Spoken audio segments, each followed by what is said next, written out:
Muraho neza bavandimwe banje b'Abanyamurenge, mu gihe twitegura kwibuka ku nshuro ya 22 jenoside yakorewe bene wacu b'Abanyamurenge mu Gatumba mu gihugu cy'u Burundi, ndahamagarira buri wese kwifatanya n'abandi kwibuka mu cyubahiro abacu bazize uko basaga.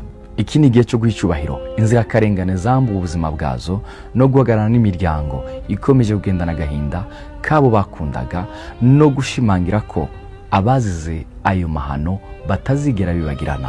Twibuka abacu twabuze, tunaharanira ubutabera, ukuri n'amahoro arambye. Nimuze twese duhurira hamwe duhuje umutima n'ijwi rimwe nk'ubwoko, tudahujwe no kwibuka abo twabuze gusa, ahubwo kabe n'akaryo keza ko gukomeza ubumwe bwacu, kudatsindwa no kugira ejo hazaza heza habazadukomokaho cyangwa se ibisekuruza bizaza nyuma yacu.